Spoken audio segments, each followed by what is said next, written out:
أعوذ بالله من الشيطان الرجيم بسم الله الرحمن الرحيم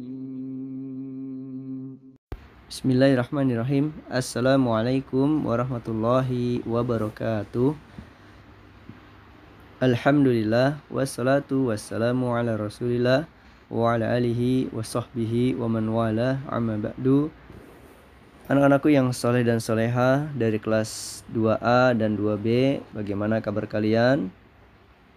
Alhamdulillah, semoga semua dalam keadaan baik-baik saja, selalu dalam lindungan Allah, dan selalu semangat ya anak-anakku. Kita akan melanjutkan pembelajaran jarak jauh kita. Kita sudah masuk di pelajaran yang ke-13, yaitu adab bersin, meludah, dan menguap ya, pada halaman 133. Anak-anakku yang dirahmati oleh Allah Subhanahu wa taala, termasuk di antara hak sesama muslim yang menjadi kewajiban kita adalah mendoakan mereka ketika bersin. Dan ketika bersin tersebut ya, orang yang mendengarnya, maksudnya orang yang bersin tersebut memuji Allah Subhanahu wa taala. Rasulullah sallallahu alaihi wasallam ya bersabda, "Idza atasa ahadukum falyakul alhamdulillah wal yakul lahu akhuhu yarhamukallah." Jika seseorang di antara kalian bersin, maka ucapkan alhamdulillah. Ya, segala puji bagi Allah. Kemudian hendaklah saudaranya, yaitu saudaranya yang mendengarnya, mengucapkan yarhamukallah, semoga Allah merahmatimu. Fa idza qala lahu yarhamukallah, jika saudaranya itu mengucapkan yarhamukallah ya, falyakul yahdikumullahu wa yuslihu balakum. Nah, ucapkanlah untuk orang yang bersin tadi, yahdikumullahu wa yuslihu balakum, semoga Allah memberikan petunjuk dan memperbaiki keadaanmu. Nah, ini anak-anakku yang dirahmati oleh Allah Subhanahu wa taala. Kita ke halaman 133, bagian A, ada bersin ya, berdasarkan hadis Nabi yang tadi ya, sallallahu alaihi wasallam. Yang pertama, apabila nomor 1 ini di sini halaman 133, apabila kita bersin disunahkan membaca alhamdulillah ya, segala puji bagi Allah. Yang kedua, apabila ada orang bersin membaca hamdalah atau alhamdulillah, maka yang mendengarnya disunahkan membaca doa ya. Kalau ada siswa A bersin, dia mengucapkan alhamdulillah, kemudian ada siswa yang B yang mendengar, maka siswa B ini ya disunahkan membaca doa yarhamukallah, semoga Allah memberi rahmat padamu. Nah, yang ketiga, siswa yang A tadi, yang bersin tadi, membalas dengan doa pula ya. Disunahkan baginya membalas doanya, yahdikumullahu wa yuslihu balakum, semoga Allah memberi petunjuk kepada kalian dan membersihkan hati-hati kalian. Anak-anakku yang dirahmati Allah Subhanahu wa taala ya. Nah, pasti kalau kita disuruh mengucapkan alhamdulillah kalau ketika bersin ya, salah satunya adalah kita mengakui pada yang dipuji, yaitu Allah Subhanahu wa taala yang memiliki sifat yang sempurna ya. Kita memuji Allah dengan penuh kecintaan dan pengagungan, dan memang Allah Subhanahu wa taala berhak untuk dipuji ya. Kemudian yarhamukallah artinya semoga Allah memberi rahmat kepadamu. ya, yaitu kita memohon rahmat dari Allah Subhanahu wa taala. Memohon doa dalam bentuk rahmat, ya, dari Allah Subhanahu wa taala. Kemudian yahdikumullah. Semoga Allah memberi petunjuk kepada kalian, ya.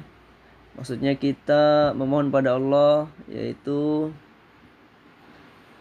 kecintaan, agar kita ini semua saling mencintai, ya, sesama muslim, dan memohon ridho dari Allah Subhanahu wa taala. Ya, mencintai, mengharap ridho dan saling menguatkan, ya, di antara sesama muslim, sesama anak-anak muslim dan kaum muslimin yang lainnya.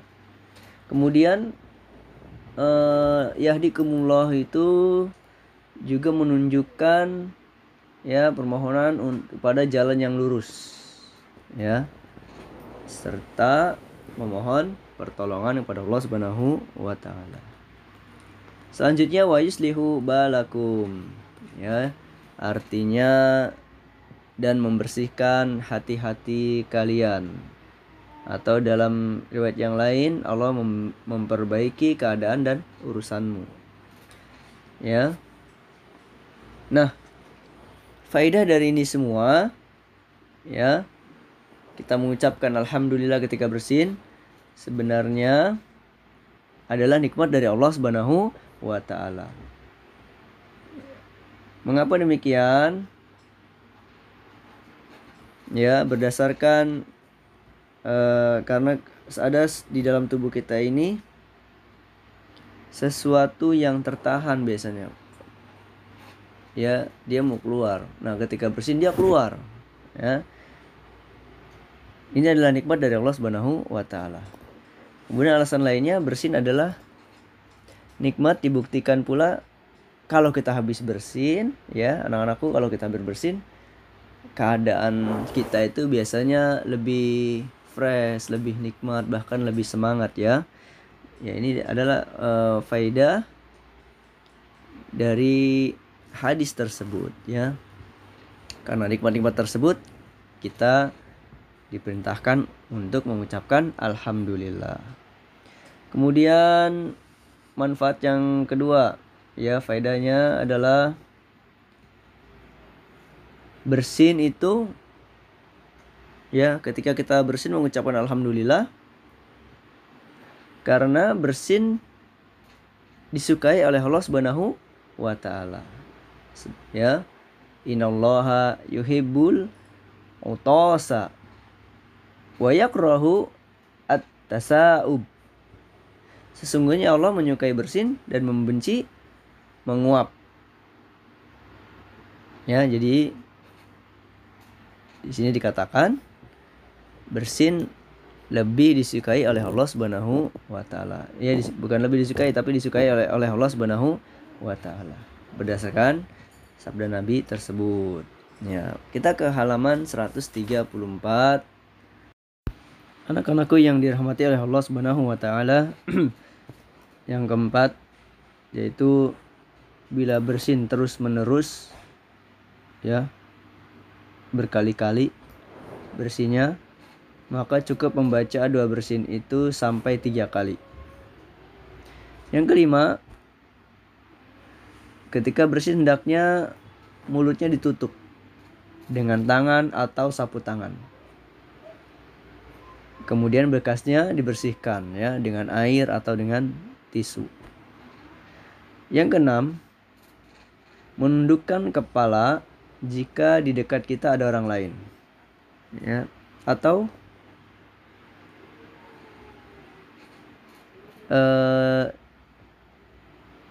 tidak bersin, maksudnya tidak bersin ke arah kanan atau kiri, tapi yang lebih baik adalah menundukkan kepalanya. Kenapa? Dikhawatirkan di kanan kiri kita ada orang lain, ya. Kemudian dikhawatirkan juga nanti leher kita terkilir uratnya, jadi membuat uratnya jadi sakit karena kita bersin tiba-tiba nengok kiri atau nengok kanan secara tiba-tiba, ya. Dikhawatirkan ini membuat lehernya urat lehernya terkilir. Jadi yang lebih baik adalah ketika bersin menundukkan kepalanya, ya. Anak-anakku yang soleh dan soleha, semoga masih tetap semangat ya. Kita lanjutkan ke yang ketujuh sekarang. Diupayakan merendahkan suara bersin. Ya, direndahkan suaranya, nggak boleh keras-keras berarti. Kenapa nggak boleh keras-keras? Karena tidak baik bila bersin suaranya dikeraskan, apalagi dipermainkan ya. Bersinnya dimain-mainkan. Maka dari itu tutuplah dengan kedua tangan atau sapu tangan. Jadi kalau ditutup suaranya tidak keras. Kemudian yang kedelapan, menjaga adab bersin agar kita dan orang lain tetap sehat serta tidak mengganggu orang lain. Hati-hati jangan bersinnya di muka orang, ini tidak baik ya. Ini bukan adab anak muslim ya. Atau bersinnya itu kita arahkan ke arah tembok, ini juga tidak baik. Pokoknya yang baik itu tundukkan kepalanya kemudian ditutup dengan tangan atau sapu tangan ya. Baiklah anak-anakku yang dirahmati oleh Allah Subhanahu wa taala, semoga bisa dipahami sampai di sini pelajaran kita. Yang benar datangnya hanya dari Allah Subhanahu wa taala dan yang salah pastinya dari Bapa dan dari syaitan. Wallahu a'lam bishawab. Subhanaka Allahumma wa bihamdika asyhadu an la ilaha illa anta astaghfiruka wa atubu ilaik. Assalamualaikum warahmatullahi wabarakatuh.